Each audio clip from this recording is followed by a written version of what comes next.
Gold, trusted gold buyers. మీరు తాకట్టు పెట్టిన బంగారాన్ని విడిపించి ఈ రోజు ఉన్న మార్కెట్ ధరకు కొనబడను.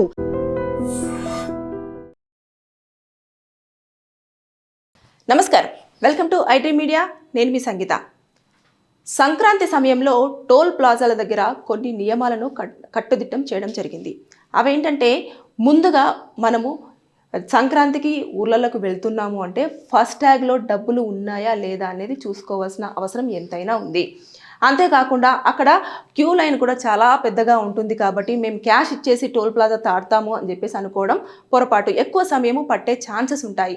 అందులో ఎన్ని నియమాలు ఉన్నప్పటికీ, ఎన్ని రూల్స్ ఉన్నప్పటికీ కూడా అక్కడ ఏమవుతుంది అని అంటే, వెంటనే చాలా వరకు చాలామంది ఊర్లలోకి వెళ్తూ ఉంటారు కాబట్టి అందరూ 4 వీలర్స్ 2 వీలర్స్ ఇలాంటివి ఉంటాయి. కాబట్టి 2 వీలర్స్ ఆ గ్రామంలో ఎవరైతే ఉంటారో వారందరికీ కూడా ఫ్రీగానే వెళ్ళొచ్చు. 2 వీలర్స్ కోసం సపరేట్గా ఒక లేన్ అనేది ఉంటుంది. అదేవిధంగా కార్ల కోసము ఒక వెహికల్ ఉంటుంది, ఒక లేన్ ఉంటుంది. దాంతోపాటు హెవీ వెహికల్స్ ఉంటాయి కదా, లారీలు కానివ్వండి, బస్సులు కానివ్వండి, ట్రక్కులు కానివ్వండి, ఇలాంటివి వెళ్ళడానికి కూడా ఒక 2 లైన్లను సపరేట్గా పెట్టడం అనేది జరుగుతుంది. దాని వెనకాల కనుక కారును తీసుకెళ్లేసి మేము తొందరగా వెళ్ళాలి అని పెట్టారనుకోండి, అందులో ఇరుక్కునే అవకాశాలు అయితే ఎక్కువ శాతం ఉంటుంది. ఇకపోతే మేము అక్కడ క్యాషే చెల్లిస్తాము, క్యాష్ కంపల్సరీగా తీసుకోవాలి అంటే, వారు అక్కడ ఉన్న హడావుడిలో కొన్నిసార్లు ఏమవుతుంది అంటే, టోల్ ప్లాజాలో ఫస్ట్ ట్యాగ్ అనేది లాక్ అవ్వడం జరుగుతుంది. అప్పుడే డెబిట్ అవ్వదు, కొంచెము మొత్తం ఎలా అవుతుందంటే మొత్తం స్ట్రక్ అవుతుంది. సిస్టమ్ అంతా కూడా స్ట్రక్ అయిపోయి వెంటనే ఇమీడియట్గా డబ్బులు విత్డ్రా అయినట్టుగా కూడా అక్కడ చూపించదు, అంటే డెబిట్ అయినట్టు చూపించదు. కాబట్టి వాళ్ళు ఏం చేస్తారంటే, సార్ మీది మాకు అవ్వలేదు అని చెప్పేసి చెప్పడం, అది కూడా టోల్ ప్లాజా దగ్గర ఉన్న గేటు లిఫ్ట్ అవ్వకపోవడము, ఇవన్నీ కూడా మనం చూస్తూ ఉంటాం. దానివల్ల కొన్ని ఇబ్బందులు పడే అవకాశం ఉంటుంది. ఇమీడియట్గా మీరు దానికి తగ్గట్టుగా అన్ని ఏర్పాట్లు ముందుగానే చేసుకోవాలి. ఇకపోతే లైసెన్స్ కానివ్వండి, పొల్యూషన్ది కానివ్వండి, అన్ని బండికి సంబంధించిన ఆర్సీ కానివ్వండి, ప్రతిదీ కూడా మీ దగ్గర ఉండాల్సిందే. ఒకవేళ లేని పక్షంలో ఏమవుతుందంటే, అక్కడ జరగరాంది ఏదన్నా జరిగి, లేదంటే అక్కడ టోల్ ప్లాజా దగ్గరనే అరే గేట్ ఎంతసేపు ఓపెన్ చేయవేంటి అని చెప్పేసి మీరు కనుక గొడవ దిగినప్పుడు, అక్కడ చిన్న పోలీసులు కూడా అక్కడికి రావడము, చేరుకోవడము, మిమ్మల్ని అడగడము, అన్ని చూపించండి అని చెప్పేసి అనడము, ఇలాంటివన్నీ చోటు చేసుకుంటాయి. ఎక్కువ గొడవలు అనేవి ఇలాంటి సమయాలలో కూడా జరుగుతాయి. కేసులు కూడా మీ మీద అయ్యే అవకాశాలు ఉంటాయి. కాబట్టి చాలా కొంచెం ఓర్పుగా, సహనంగా ఆ క్యూ లైన్లో వెయిట్ చేసి, మీ యొక్క ఏవైతే మేము చెప్పినట్టు డాక్యుమెంట్స్ కానివ్వండి, ఫస్ట్ ట్యాగ్లో డబ్బులు కానివ్వండి, లేదంటే క్యాష్ ఉంటే క్యాష్ క్యారీ చేయడం కానివ్వండి, అది తీసుకోవడానికి అక్కడ స్కోప్ ఉన్నదా లేదా అనేది తర్వాత. కానీ మీరు కనుక ఒకవేళ తీసుకెళ్ళాలనుకుంటే దానికి సరిపడా డబ్బులు తీసుకెళ్ళండి. అక్కడికి వెళ్ళిన తర్వాత చిల్లర ఇవ్వండి, మేము ఇంత నోట్ ఇచ్చాం కదా, మేము దానికోసం వెయిట్ చేస్తున్నాము అంటే వెనకాల క్యూ లైన్ పెరిగిపోయే అవకాశాలు ఉంటాయి. ఇకపోతే మీరు వెళ్తున్న సందర్భంలో అక్కడ ఏదన్నా అంబులెన్స్ కానివ్వండి, కొంచెం ఎమర్జెన్సీ టైంలో ఉండే వెహికల్స్ కొన్ని ఉంటాయి కదా, వాటికి దారి ఇవ్వకుండా మేము పోతున్నాం కదా మీరు వెయిట్ చేయండి అని చెప్పేసి అనడానికి లేదు. అది కనుక అలా మీరు చేసినట్లయితే అది క్రైమ్ కింద కన్సిడర్ చేయబడుతుంది. మీరు ఎంత బిజీగా ఉన్నా, ఎంత ముందు లైన్లో ఉన్నా, ఎక్కడ ఉన్నా సరే ఆ ఒక్క అంబులెన్స్కి కానివ్వండి, కొన్ని ఎమర్జెన్సీ వెహికల్స్కి కానివ్వండి, మీరు వే ఇవ్వాల్సిందే. వే ఇవ్వకపోతే మీ మీద పోలీస్ కేసు అయ్యే అవకాశాలు ఉంటాయి. అప్పుడు మీరు వెళ్ళిపోతారేమో. దాని తర్వాత మీరు సీసీ కెమెరాలలో ఎక్కడైతే రికార్డ్ అవుతారో దాన్ని బేస్ చేసుకొని కేసు ఫైల్ అయ్యే అవకాశాలు ఉంటాయి. కాబట్టి ఇవన్నీ కూడా కొన్ని నియమాలు అనేవి చాలా జాగ్రత్తగా పాటించేసి వెళ్ళాలి. ఇకపోతే మనము చాలా సామరస్యంగా వెళ్తూ ఉంటే అక్కడ ఆలస్యం ఏమీ జరగదు. ఇమీడియట్గా వెళ్ళిపోయి కొంతమంది ఏం చేస్తారంటే ఆరన్ కొడుతూనే ఉంటారు. ఇంకా కంటిన్యూస్గా ఆరన్ అనేది కంటిన్యూగా మోగించడం అనేది కూడా నేరం కిందనే పరిగణించబడుతుంది. అక్కడ వాళ్ళ యొక్క వర్క్ వాళ్ళు చేస్తూ ఉన్నారు, వారికి ఆల్రెడీ ఆటోమేటిక్ డెబిట్ అనేది అక్కడ పెడతారు. చాలామంది ఫాస్ట్ ట్యాగ్ అనేది కార్కి ఫిట్ చేసుకోవడం జరుగుతుంది. అది అక్కడికి ఎంటర్ అవ్వగానే ఇమీడియట్గా అందులో నుంచి డబ్బులు డెబిట్ అవుతాయి. వెంటనే గేట్ అనేది ఓపెన్ అవుతుంది. వెళ్ళగానే ఆ వెహికల్ వెళ్ళగానే మళ్ళీ సేమ్ రిపీట్ అవుతుంది.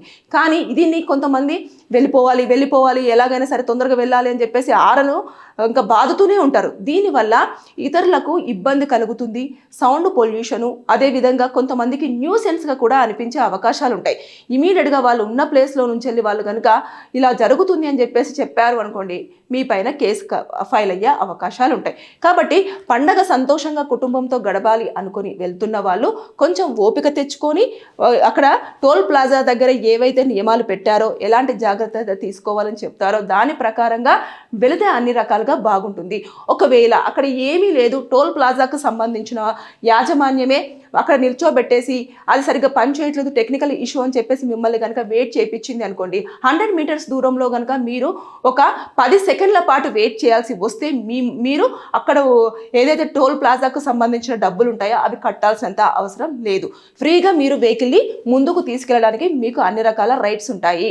ఇది ఆల్రెడీ గైడ్ లైన్స్లోనే ఉండడం జరిగింది కాబట్టి మీరు దీని ప్రకారంగా మీరు ఫైట్ చేయొచ్చు. కానీ అప్పుడు ఒకవేళ చెయ్యకపోయినా తర్వాతనైనా కూడా మీరు కేసు ఫైల్ చేయడానికి ఏదైతే మీ ఇది డెబిట్ అవుతుందో ఆ డెబిట్ యొక్క ప్రూఫ్, దాంతోపాటు మీరు ఎప్పుడైతే ట్రావెల్ చేశారో ఆ డేట్, అదేవిధంగా ఏ వెహికల్లో వెళ్ళారు, ఏ ప్లేస్ నుంచి వెళ్ళారు, ఏ టోల్ ప్లాజా దగ్గర నుంచి మీరు వెళ్ళడం జరిగింది అనేది అన్ని డీటెయిల్స్ మీ దగ్గర పెట్టేసుకొని కనుక మీరు అప్రోచ్ అయితే మెయిల్లో అయినా పర్వాలేదు, అంటే మీరు ఆన్లైన్ త్రూ అయినా సరే కంప్లైంట్ రైజ్ చేస్తే ఆ డబ్బులు మీకు మళ్ళీ రిఫండ్ అయ్యే అవకాశాలు కూడా ఉంటాయి.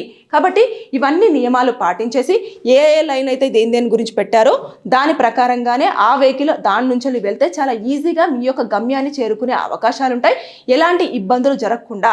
ఇకపోతే ఎప్పుడైతే స్పీడ్గా వెళ్తున్నారో హైవేస్ మీద కంపల్సరిగా ఆల్రెడీ సిపి సజ్జనార్ కూడా కొన్ని చెప్పడం జరిగింది. చాలా జాగ్రత్తలు చెప్పారు ఆయన. ఏమని చెప్పారు అంటే మంచు అనేది ఎక్కువగా కమ్ముకొని ఉంటుంది కాబట్టి మీరు ఆ ఫ్లడ్ లైట్స్ కూడా చాలా ఎక్కువగా ఉండేవి పెట్టుకునే అవకాశం చేయండి. దాంతోపాటు మంచు లేకుండా ఉండే టైంలోనే మీరు ప్రయాణాలు చేయండి.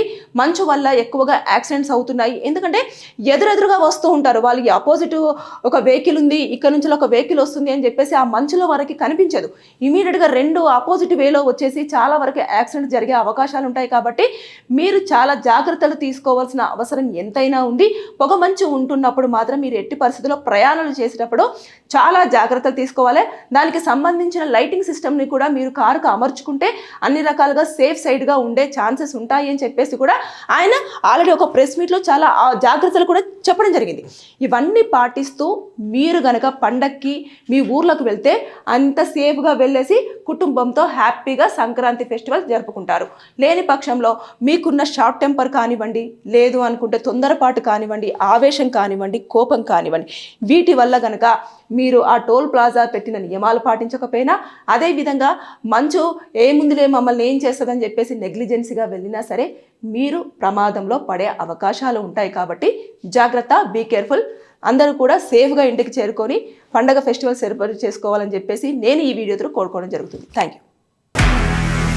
నిజంగా ప్రస్తుతం ఉన్నటువంటి సమాజం దేనికి ప్రయారిటీ ఇస్తుంది? ఆర్థిక సంబంధాల చుట్టూ మాత్రమే తిరుగుతుంది. మళ్ళీ ఎన్నికలంగానే చాలా విరక్తి కలుగుతున్నాం. మంచి అనిపిస్తుంది కదా, లేడీస్ కూడా ఛాలెంజింగ్ జాబ్స్ చేసినప్పుడు చాలా బాగుంటది. ట్రాఫిక్ అసిస్టెంట్స్ గా నియమించిన ట్రాన్స్జెండర్స్ అందరితో సాల్యూట్ చేయించుకుంటున్నారు. ఫుడ్ డెలివరీ ఇవ్వటానికి వెళ్ళినటువంటి డెలివరీ బాయ్ అనిల్ పై కళ్ళ ముందు